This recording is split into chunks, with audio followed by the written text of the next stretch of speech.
Hello, Greens. Thank you for being here today and for leading the charge for an America and a world that works for all of us, that puts people, planet, and peace over profit.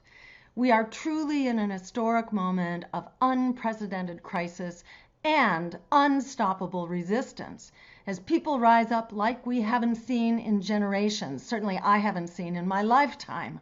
From massive protests against police brutality to wildcat strikes, rent boycotts, mutual aid networks, rebellion against the rapacious oligarchy is going strong. And it's none too soon, because that oligarchy, or call it empire, capitalism, the colonial white supremacist patriarchal project, or whatever you'd like, it is sucking the lifeblood out of humanity and the planet. This is all enabled by the parties of war and Wall Street that have thrown working people, communities of color, the marginalized and disadvantaged under the bus for most of our nation's history.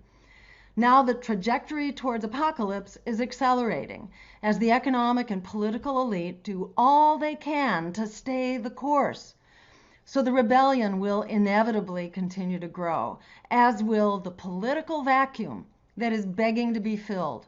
This is where the words of Frederick Douglass come in. Power concedes nothing without a demand. It never has, it never will. That's why it's our job as the only political party that is independent, non-corporate, and national in scale to provide a vehicle for that demand.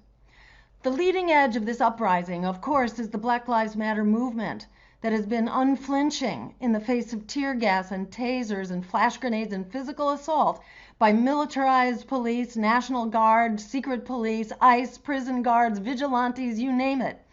The murderous abuses of the police and their allies have shocked the world.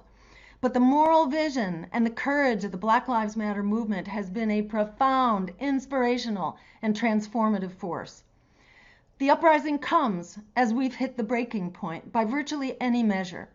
Obscene inequality, climate catastrophe, raging militarism, and political corruption, and more. These have been relegated to the status of old news by the latest set of emergencies: global pandemic, economic collapse, and an explosion of white supremacy, which is not new, but newly visible to everyone in all of its brutality and criminality, and can no longer be ignored. Each of these crises are an indictment of the bipartisan system that has created them and has failed to fix them. And each is a call for the green agenda that would not only solve these crises, but would have prevented them in the first place. So for starters, militarized police are only the tip of the iceberg of white supremacy, which is pervasive, from criminal injustice system to mass incarceration, to the underfunded or privatized education system, redlining and gentrified housing, unaffordable health care, pollution, toxic waste, and other forms of environmental racism, food deserts, and much more. The racism and violence of policing is itself a microcosm of none other than the U.S. military. Policing kills over 1,000 people each year, vastly disproportionately black and brown, while U.S.-fostered wars have killed over 500,000 in Syria and Yemen alone over the past decade, and far more if you include the Middle East wars and global economic sanctions that afflict a staggering 1/3 of the world's population. That includes Venezuela, where an estimated 40,000 have died between 2017 and 2018 alone due to U.S. sanctions. To begin addressing this crisis, Greens have long called for reparations and an agenda of racial justice in every sector of society, including preventing police violence through community justice and community control of police, ending mass incarceration, and much more. A quick word about COVID-19. Pandemics in general result from human contact with novel viruses. This happens when humans disrupt ecosystems and encounter viruses that we haven't had contact with before. That's driven largely by overdevelopment and ecosystem destruction, largely from industrial agriculture, forestry, and other exploitive economic activity. The U.S. is vulnerable to a pandemic because our public health infrastructure has been under attack.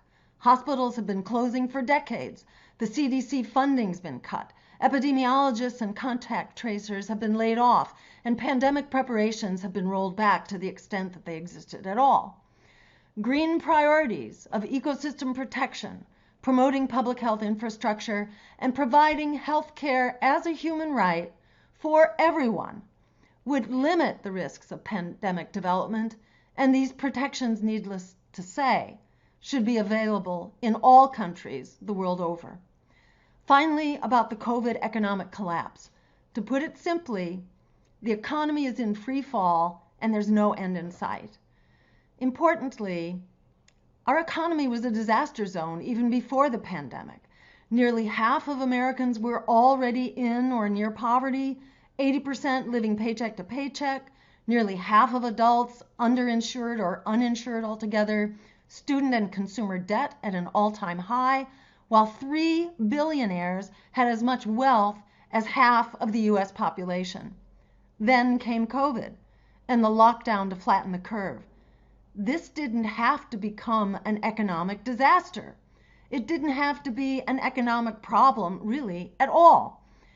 European countries responded by subsidizing payroll for businesses across the board, preventing both job loss and business failures in one fell swoop.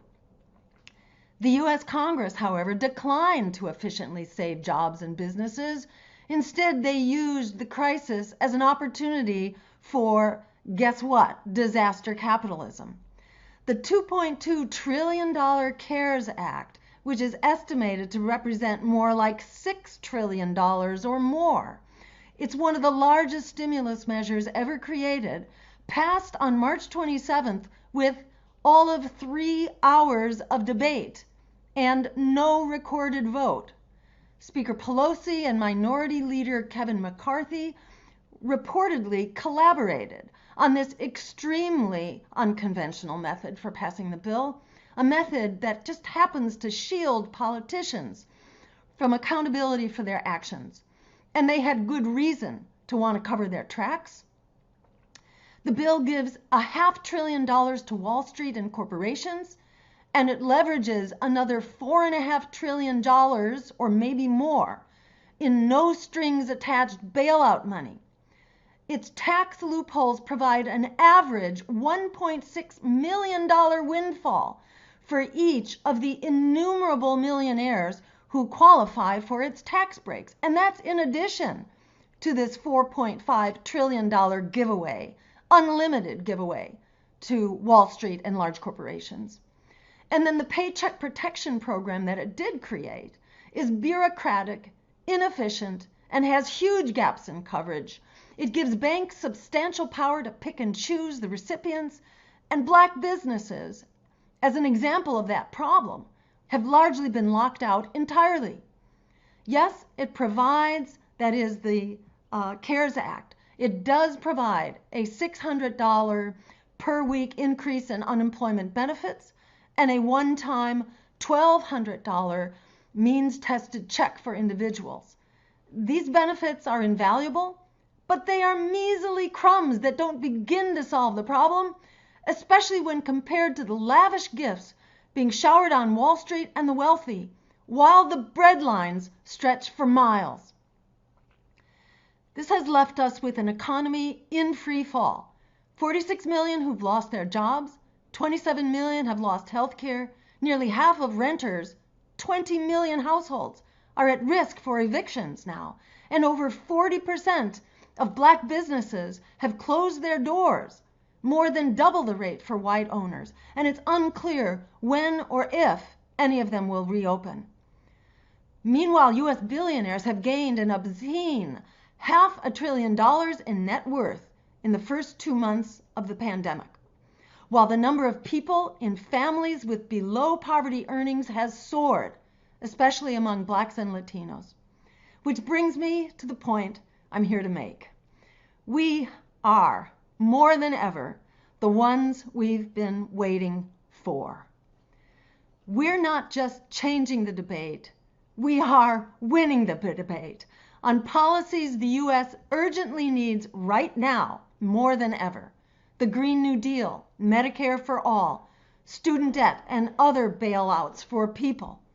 free public higher education, reparations, community control of policing, an end to mass incarceration and deportations, cannabis legislation, a welcoming path to citizenship for immigrants, LGBTQ rights, cutting the military budget, and much more.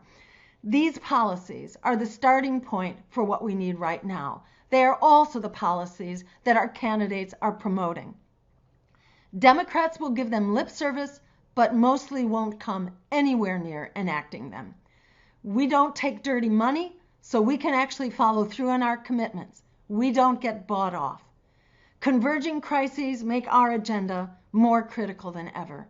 The growing revolt in the streets make our vision more possible than ever. Don't be fooled by establishment hype.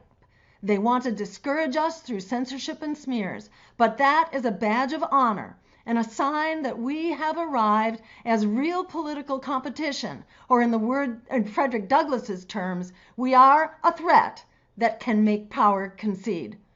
The clock is ticking. Empire, the capitalist, colonial, white supremacist, patriarchal project, or whatever you want to call it, it is self-destructing. It's time to forget the lesser evil and fight for the greater good, like our lives depend on it, because they do. We can build an America and a world that works for all of us, that puts people, planet, and peace over profit. The power to create this world more than ever is in our hands. Thank you so much.